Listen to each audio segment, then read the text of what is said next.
Hi everyone, a little while ago, we started a series on Pokemon Ruby to see if we could finish the game using a first generation gym leaders team. It's a bit tricky, as their teams often share the same type and tend to have a disastrous move pool. Today, we're taking Misty's team from Pokemon Red and Blue to progress through Hoenn, but to make things more challenging, we'll be adding a few rules of course. The usual rules apply, they'll appear on the screen quickly and in the description. It's worth noting that I've introduced a level cap to prevent my Pokemon from being overleveled for the game. For instance, before the first gym, I cannot exceed level 15, before the second gym, level 18, and so on. This limit corresponds to the level of the strongest Pokemon of the opposing gym leader. Regarding moves, TMs are prohibited, but moves learned by leveling up are allowed as soon as Staryu reaches level 18 and Starmie reaches level 21, which are their levels when you encounter them in the first generation. And yes, unfortunately, Misty only has 2 Pokemon in her games, so you could say her team depth leaves a bit to be desired. In any case, after starting the adventure, we quickly reach the first gym leader, Roxanne, and thanks to the type advantage, it's going to be pretty smooth sailing. The trainers in the gym provide some quick XP before facing the gym leader's Geodude. We know Bubble Beam, it's the TM Misty gives us when she's defeated, and of course, it one-shots the first Pokemon. We didn't even need to train our Pokemon up to level 15. There's only Nosepass, which offers a bit of resistance, but thanks to our water move, we're all set, and the gym leader is defeated. We can continue without too much trouble. It's a pretty effective start, and compared to Brawly, we no longer have the advantage, as we quickly realize with Staryu's little water gun. We still managed to take out half of Machoke's HP before succumbing to its karate chop, and we're forced to send in our last Pokemon, which is slightly more trained, to finish it off with Bubble Beam. The opposing Pokemon heals itself, strikes us, but we managed to take it down. Fortunately, in these games, gym leaders have fewer Pokemon. We're already up against Makuhita, which resists our attacks pretty well. That's expected given the level difference, but it prefers to boost itself and use knockoff, which is technically super effective against Starmie, as it's also of the psychic type. We take advantage of its mistakes to defeat it, but yes, we might have been better off training our Pokemon a little more. Regardless, the job is done. 2 badges in the bag, and it's time to return to the mainland. In this part of the game, there are more trainers available, and we're going to need them because I dread the next gym, composed entirely of electric types. Here, we understood that we needed to stack the odds in our favor, so we'll reach the maximum allowed level and see how it goes. Watson sends out Magnemite, and we start with Staryu. The first thing we notice is that Water Gun takes about a third of its HP. It confuses us, which starts things off badly, preventing us from attacking, and then we're hit with a status condition that also lowers our speed. From this point on, we're at the mercy of Magnemite. Unable to attack again, we get electrocuted and are forced to send out our last Pokemon. Starmie enters the battle with stronger stats and a more powerful move, allowing Bubble Beam to finish off Magnemite. Watson sends in Voltorb. We're faster, but unfortunately, we can't one-shot it, and it decides to self-destruct, scoring a critical hit in the process. It's defeated, but we're already in the red for the next Pokemon. Magneton is up,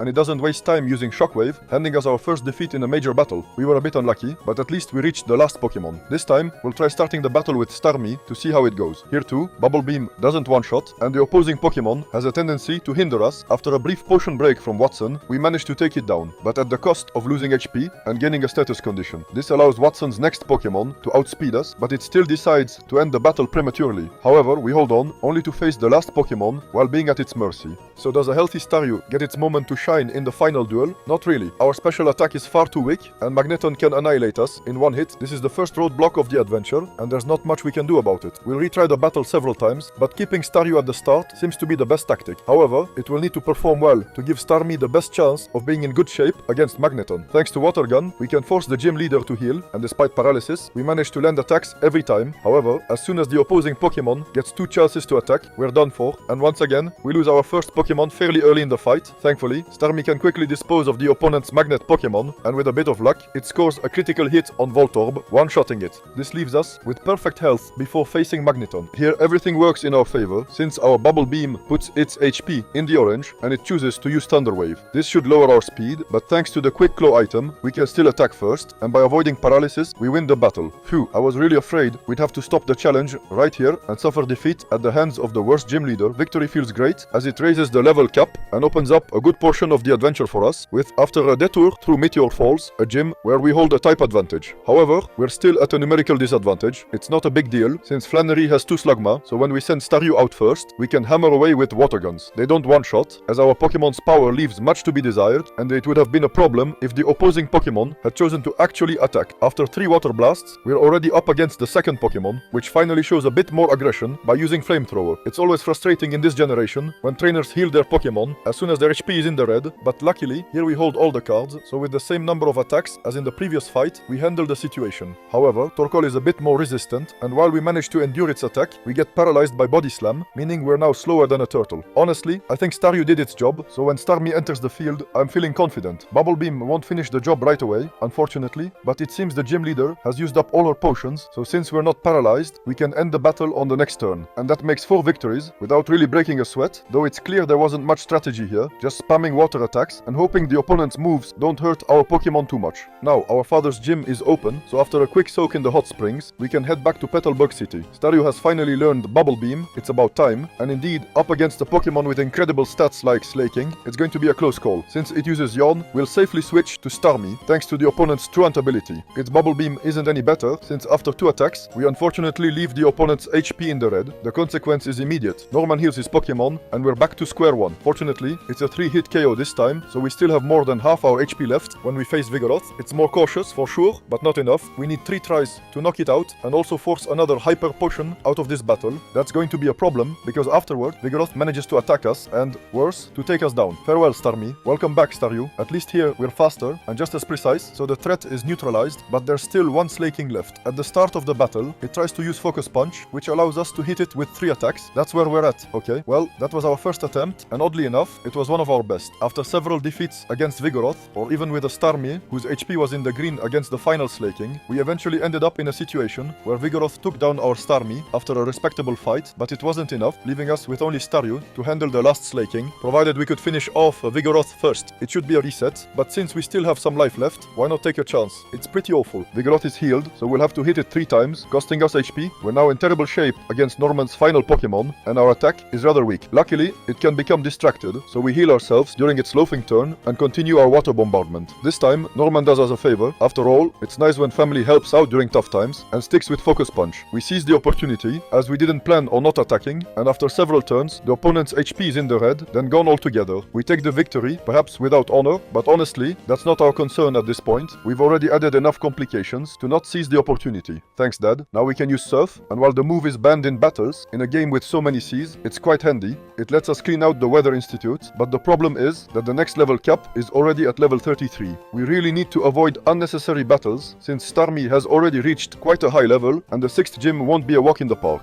We'll begin the battle against Winona with our Starmie to immediately use the strongest move in our arsenal. With Bubble Beam, it's a 2-hit KO, and we avoided the worst against a Swallow since this Pokemon started using Double Team. Next, against Pelipper, we'll first confuse it before switching out because the duel promises to be long. For this, Staryu is suitable, as with the move Swift, it can deal neutral damage to the Pelican while also healing itself whenever its HP gets too low. Little by little, we chip away at Pelipper's HP, and it can't really hurt us, so we know we'll take it down calmly before facing Skarmory, where things won't be as easy. Fortunately, Bubble Beam hits harder, but the opponent's Pokemon has a more annoying moveset. We still have Recover, but its Aerial Ace deals more damage, it isn't affected by Minimize, and it too will play the evasion game since it knows Sand Attack. We realize we'll lose the duel at this pace, and after trying to heal our Pokemon once more, we bring back Starmie. The solution becomes clear after taking minor scratch damage from Bubble Beam to finish off the Steel Bird. We're already at the last Pokemon, but we clearly don't have the advantage here. Since it tends to boost its attack, it's clear that Confuse Ray could be useful, but it's our only advantage. As you can see, our strongest attack in the team doesn't even take its HP bar down by more than 3%. Worse still, we don't get any lucky breaks, as the Dragon Bird manages to hit us every time or boost itself further. Once it's able to KO us, it attempts Earthquake. We survive with 3 HP, but it's not enough. The next turn, it's far too fast and finishes off Starmie. Staryu enters the battle just to act as fodder, and we head back to the Pokemon Center, contemplating our helplessness against a type that, on paper, doesn't even have an advantage over us. Our numerical disadvantage is also a problem, since we know it'll take time to beat the 2 Pokemon that resist us. Using Starmie against Pelipper is a bad plan. Staryu is the better choice, and even Swallow can cause trouble if its Double Team takes effect. However, our new strategy is to use Staryu from the start of the battle. If luck is on our side, we're capable of landing a KO on the Route 1 bird from the 3rd generation. This way, we preserve Starmie's HP, while its pre-evolution has already proven its worth against another early Route bird from the game. You've seen this kind of battle before. The tactic is to heal and spam Bubble Beam to gradually chip away at Pelipper's HP. Now we can face Skarmory and give it everything we've got. Our first Bubble Beam does reasonable damage, just like Skarmory's Aerial Ace. Thanks to Recover, we can stay afloat, but a Sand Attack encourages us to switch out. Starmie returns, takes 20 HP of damage, and tries to confuse the Pokemon belonging to Winona. This tactic doesn't work at all, and perhaps we should have gone for offensive solutions right from the start, since Bubble Beam turns out to be a 2-hit KO as well. Once the trainer heals her Pokemon, in 2 turns, we can take it down before facing Altaria again. This time, at the right moment, the Confuse Ray strategy works, and the opponent's HP bar drops significantly. Additionally, we manage to lower its speed in case it tries to use Dragon Dance. Missing 3 attacks in a row, Altaria's HP is already in the orange when it finally uses Dragon Breath, which we barely withstand. We keep trying to confuse it, which has been effective so far, before launching a final Bubble Beam and moving on from Winona. We clearly got lucky, but I think it was already my 6th attempt, so at some point, I imagine luck was bound to turn in our favor. Perfect, the progress continues. Team Magma won't be much of a problem, but the next serious step is already Tate and Lisa for the first double battle of the game against gym leaders. Fortunately, in Ruby and Sapphire, Tate and Lisa only have 2 Pokemon, so the matchup is favorable since Starmie also has a type advantage. From the start, the strategy here is to focus on 1 Pokemon. Watching the battle replay, I'm not sure why we targeted Lunatone, as Solrock is the one that can lower our power. Anyway, in 2 hits, the moon is KO'd without attacking, leaving us at 2 versus 1 as Solrock summons the sun. I'm always distracted by its sprite. Every time it appears, I think its left eye looks like a beak. Anyway, back to the battle. Our water moves are now less effective, so we'll need an extra turn to finish it off. Solrock takes this turn to fire Sunlight directly at our star. Fortunately, this celestial battle ends with Staryu's Bubble Beam smoothly and on the first try. We earn the 7th badge, though it's a bittersweet victory since we can't even use Calm Mind effectively. That's life. At the moment, I hate my rules, but since I don't feel like hating myself, we're going to dive straight into Sutopolis City to prepare for a battle, including water-type Pokemon. In the first match up, Lufdis can't make us fall in love because our stars don't have genders. We, however, will still play its game by sending out Confusion Ray right off the bat. It would have been great if it didn't also know Sweet Kiss, and without anyone losing HP, we switch directly to Staryu, which will finally get a chance to show off its minimized move. Unfortunately, it doesn't work right away, and before long, we're confused. The opposing Pokemon isn't very powerful, and we always have Recover as a backup, so we'll persist with the star and hope to maximize evasion once it returns to a normal state. Of course, as soon as we receive another Water Pulse, it confuses us again, so the situation becomes slightly critical. Recover is our buddy, and we pull through, allowing us to keep boosting and preparing for the rest of the fight in the best possible way. Now Lufdisc can hardly touch us anymore, so it's time to start chipping away at its HP and even make Wallace waste a potion. However, Whirlwind becomes an issue, so we play it safe with Recover, and 2 turns later, we're ready to face the next Pokemon. It's Whiscash. Luckily, we can hit it neutrally, but unfortunately, it has boosted its special defense. It's not too bad, since our second attack lands a critical hit, and because we're untouchable, what could have been a very long duel ends up being not so tedious after a few hits. Celio re-enters the fray, and spamming Staryu's Swift against its whiskers becomes the strategy. It manages to hit us, a small victory in this duel, but it doesn't paralyze us, so extinguish its species it very safely, at least until the league. 2 Pokemon left, but I am not afraid of Seeking, who has never struck me as a metagame influencer, quite the opposite. Here, however, it will help by boosting water-type moves, allowing us to deal decent damage even without critical hits. After a few turns, Wallace is forced to heal his Pokemon, and there's nothing much to report. A bit of rain from time to time is refreshing, just enough to shower before looking finally if Staryu had eyes at Milotic. Reminder, we still have Starmie, so even though Bubble Beam deals negligible damage, with 2 Hyper Potions used up, we can see the light at the end of the not-so-long tunnel. Just as I finish this sentence, I realize with horror that the gym leader is using our own tactic since Milotic knows Recover. Great, just great. We don't have infinite PP, and the battle has already been long enough. Luckily, Milotic seems to want to end it since, when its Ice Beam lands, it manages to freeze us, to our utter dismay.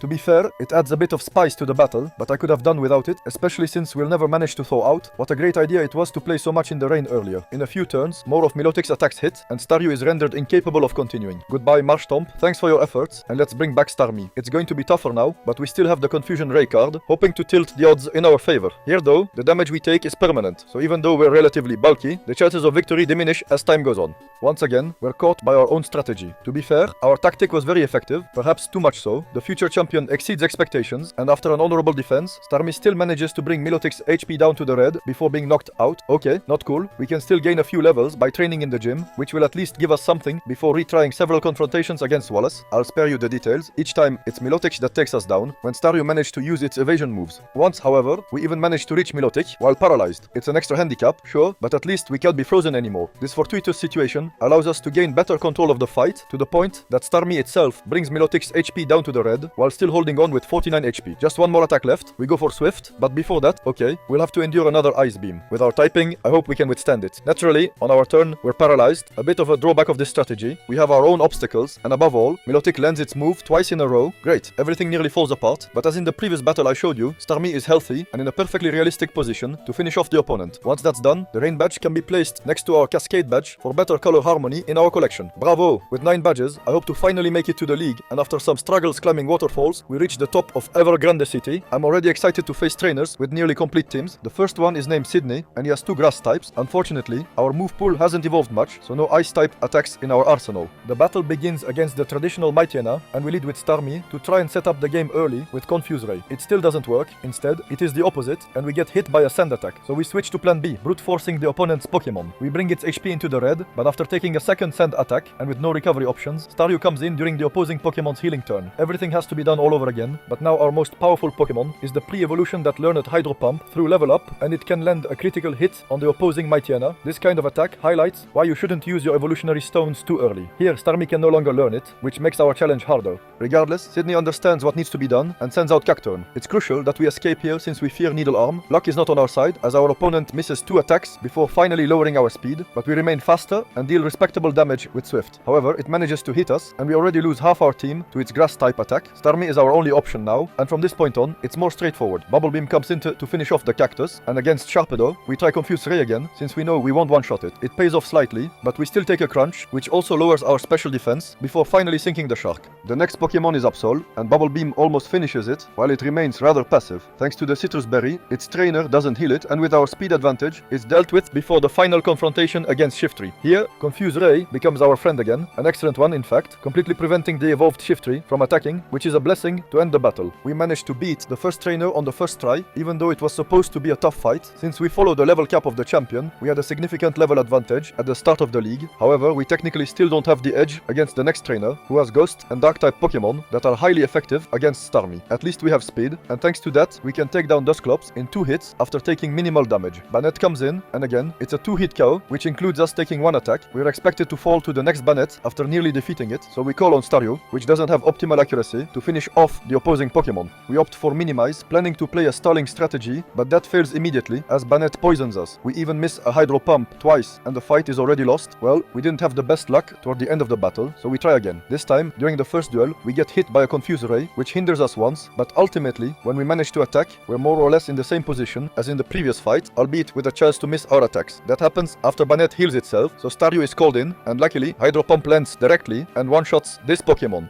Phoebe responds by sending out her Sableye, which is also one-shot. Staryu delivers well here. If we land our next attack, we can one-shot the upcoming Banette too. Of course, the moment I say that, it doesn't happen. Twice in a row. And once again, we're sent back to the Pokemon Center. Time for attempt 3. Here, Dusclops uses a 3rd different attack to end this fight, while cursing us in the process. It's clear there's the option to switch out, so Staryu comes in, and when Hydro Pump hits, a second Pokemon is already down. Our luck finally improves, as with the next 2 attacks, we take out 2 more Pokemon. We finally have the numerical advantage, but there's only 1 Hydro Pump left, and it misses. There's not much hope left in our pre-evolution, though it can hold off Spectra's last assaults long enough to stall out her Shadow Balls, ensuring Starmie re-enters the fight against the pressured Dusclops. After a respectable resistance, even getting frozen at one point, Dusclops is forced to use Struggle, and our Pokemon has perfectly fulfilled its role. The battle against Phoebe continues, and Staryu finally uses Struggle too, gaining the advantage before the opposing trainer heals. It doesn't matter, we give it everything, even at the cost of fainting due to Struggle, allowing Starmie to safely enter. A Confuse Ray later, Bubble Beam finishes the job, and by playing carefully until the end, we finally defeat the second trainer before facing a team resistant to us this time. It's clear we're not having the best luck at the start of the league, but we're holding our own for now, so let's move forward. In the end, Bubble Beam deals solid damage to the Ice-type Pokemon, so the first Glalie is defeated without issue. This prompts Glacia to send out another Glalie. It's a 2-hit KO, but the opposing Pokemon knows Crunch. With the hail weather condition, Starmie's days are numbered. It's evident that we'll need to attack as quickly as possible.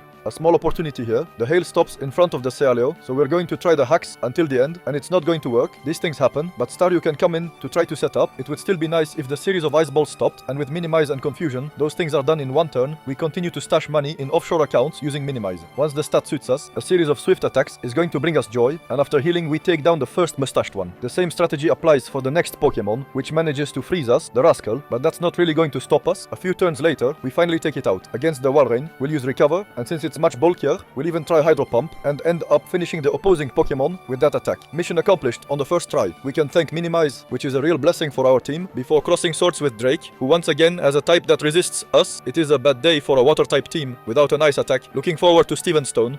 The match starts against Shelgon, and Bubble Beam seems like a 2H KO, so we'll repeat the operation a second time, despite Rock Tomb, to take out the first Pokemon. We lost it in speed, but Flygon comes in to try a super effective crunch. Our HP bar goes down, but in this duel, it's Starmie who's the last standing, and we can face Salamancer with the best intentions in the world. Obviously, the pseudo-legendary is much faster, and there's not much we can do. We'll already have to call on Staryu to try to hex the opposing Pokemon. Unfortunately, Dragon Breath does too much damage, and even with 2 evasion boosts, we get hit and are already half KO'd. This is going to be problematic, because there are still 2 Pokemon after this obstacle, so this time, we'll retry the fight with Staryu, going straight for evasion to hope for a coup d'etat. After minimize, we got hit once, but we're still faster than the opposing Pokemon. However, Swift doesn't do much damage, leading our opponent to heal, so even if we manage to outplay the weakest opponent, Drake still has more tricks up his sleeve. 4 in fact. The next one is Altaria, which will fall under our blows. Despite several boosts, it's Flygon again in combat, and after healing, our Hydro Pump does good damage, so even if it can land a tunnel, we can finish it with Swift before welcoming a new Flygon. Here again, healing is imperative, but we feel like we're once again relying on our luck, and after pushing its HP into the red, we're out of Hydro Pumps. We'll have to make do with Swift before the final duel against Salamence. And there, tragedy strikes. We only have 5 uses of Swift left. This will clearly be insufficient, so we slowly prepare to have used up our options. Alas, the opposing Pokemon lands 2 attacks in a row, and for Staryu, it's way too much. We lose our first Pokemon, which still made good progress. The problem afterward is that Starmie is completely ineffective against our opponent. Bubble Beam does minimal damage, so when Salamence is no longer confused, it can finish us off, forcing us to retry the strategy. And here, there's not much to do. We must evade against Shelgon. Obviously, on the next attempt, it lands all its attacks, and Staryu is KO'd immediately. It's a reset, no discussion. We just need a bit of luck on our side. Unfortunately, it's the only method with Staryu, which still manages to take out Shelgon. Altaria enters the battle. It paralyzes us, but we can hold on at the cost of ourselves and several of our offensive moves. The next Flygon is manageable. Now we know it's down in 2 attacks. Unfortunately, in these games, Drake has 2. However, these pocket monsters are going to cost us all our Hydro Pumps, so once again, when we face Salamence, we only have a total of 5 offensive moves left and very little hope of victory. On top of that, it seems to have the no guard ability, as it manages to hit us twice again. I think we've used up our luck, and it's clear we won't win this fight. Starmie can't work miracles on the penultimate step of the league before forfeiting this challenge, as we would need too much luck to turn the tide. Honestly, there's no shame in falling to Salamence when we're a team of just 2 Pokemon, one of which is weak to crunch. The good news is that it will soon be Lieutenant Surge's turn, and we'll finally have a team with more than 2 Pokemon to try and succeed in this challenge. I hope you enjoyed it. It bothers me a bit to have to stop so close to the goal, but I was surprised by the possibilities Staryu offered once it learned some interesting moves, even though, like Reflect, I'm not a fan of the minimize move. I didn't ban it here because there are already enough constraints as it is. In any case, I'm already happy we managed to get past Watson. Anyway, thanks everyone for watching this challenge. We'll see each other soon for a new video. There are a few coming out these past few days, so enjoy and au revoir.